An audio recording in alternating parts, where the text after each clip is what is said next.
असल में science fiction movies में टाइम ट्रेवल को बहुत ज्यादा सिंपल दिखाया जाता है। बस किसी टाइम ट्रेवल मशीन में बैठो और फ्यूचर या पास्ट कहीं पर भी चले जाओ। लेकिन रियलिटी में टाइम ट्रेवल करना इससे बहुत कॉम्प्लिकेटेड होता है और सभी साइंटिस्ट ये मानते भी नहीं है कि टाइम ट्रेवल पॉसिबल है। और जो टाइम ट्रेवल में बिलीव करते हैं उनका भी ये कहना है कि अगर कोई इंसान टाइम ट्रेवल की कोशिश करेगा तो शायद ही जिंदा बचेगा। तो क्या अभी भी आप टाइम ट्रेवल करने में इंटरेस्टेड हैं?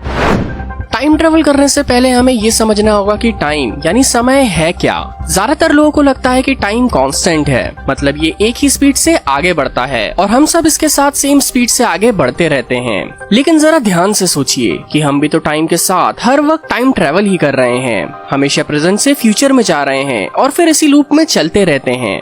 लेकिन फेमस फिजिसिस्ट एल्बर्ट आइंस्टाइन ने टाइम का एक अलग ही एक्सप्लेनेशन दिया है। उनके अकॉर्डिंग टाइम एक इल्यूजन है और ये हर पर्सन हर चीज के लिए अलग होता है और ये स्पेस में उस पर्सन की स्पीड पर डिपेंड करता है। वो जितनी ज्यादा स्पीड से मूव होगा उसके लिए टाइम उतना ही स्लो हो जाएगा। मतलब अगर कोई इंसान स्पेसशिप से स्पेस में 1 साल घूमकर धरती पर वापस आएगा तो उसके लिए टाइम 1 साल आगे बढ़ जाएगा। लेकिन धरती के बाकी लोगों के लिए वो टाइम 1 साल से कहीं ज्यादा होगा। आइंस्टाइन के लिए टाइम एक 4th डायमेंशन की तरह है। स्पेस में 3 डायमेंशन ही होते हैं, लेंथ यानी लंबाई, विड्थ यानी चौड़ाई और हाइट यानी ऊंचाई। लेकिन आइंस्टाइन ने बताया है कि टाइम स्पेस के 4th डायमेंशन की तरह होता है और ये डायरेक्शन बताता है, लेकिन एक ही डायरेक्शन में आगे बढ़ता है और वो है फॉरवर्ड यानी आगे की तरफ।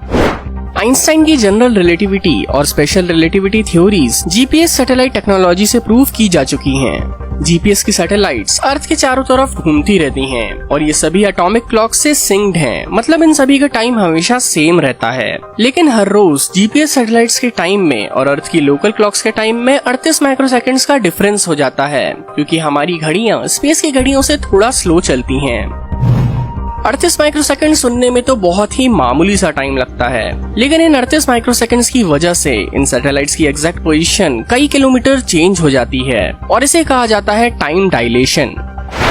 और इसी इफेक्ट की वजह से सभी एस्ट्रोनॉट्स भी एक सेंस में टाइम ट्रेवलर्स ही होते हैं, क्योंकि जब वो स्पेस से वापस आते हैं तो उनके लिए टाइम बाकी लोगों से कम गुजरा होता है। मगर ये इस बात पर भी डिपेंड करता है कि वो स्पेस में कितने टाइम के लिए थे। टाइम ट्रैवलिंग कॉन्सेप्ट्स में पहले नंबर पे आता है वर्म होल।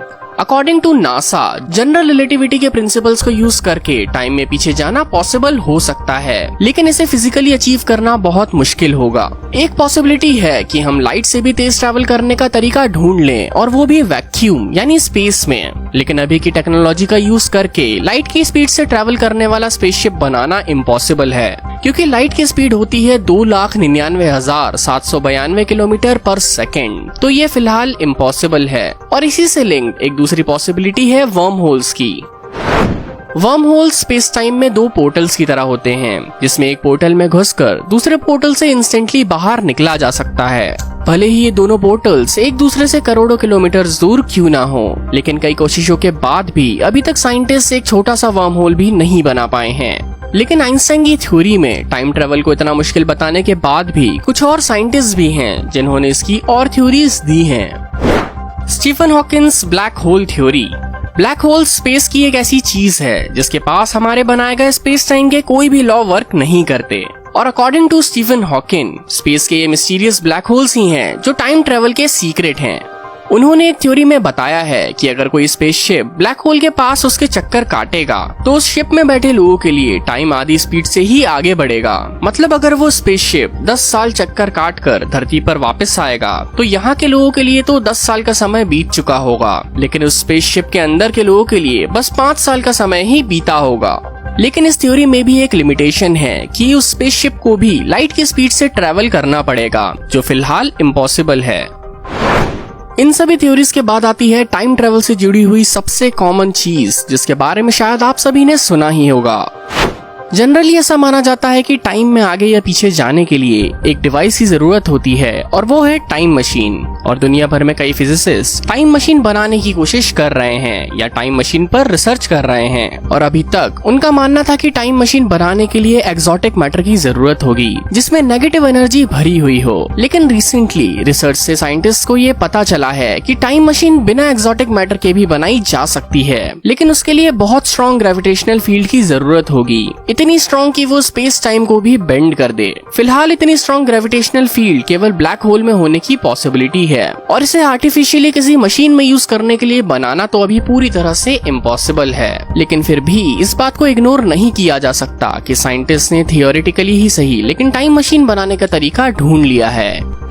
तो क्या टाइम ट्रेवल पॉसिबल है? थियोरेटिकली हाँ, और फिजिकली अभी की टेक्नोलॉजी और साइंस के साथ नहीं। लेकिन जिस स्पीड से नई डिस्कवरीज हो रही हैं, शायद एक दिन हम टाइम ट्रेवल करने का तरीका भी ढूंढ लेंगे। और जरा सोचिए कि अगर ये पॉसिबल हो पाया तो हमें पास्ट और फ्यूचर की मदद से यूनिवर्स के बारे में कितनी नई चीजों का पता चल सकता है जिन्हें हम इमेजिन भी नहीं कर सकते। तो ये थी टाइम ट्रेवल और टाइम मशीन की फेमस थ्योरीज। अगर आपको टाइम मशीन मिल जाए तो आप क्या करेंगे? कमेंट करके हमें जरूर बताएं।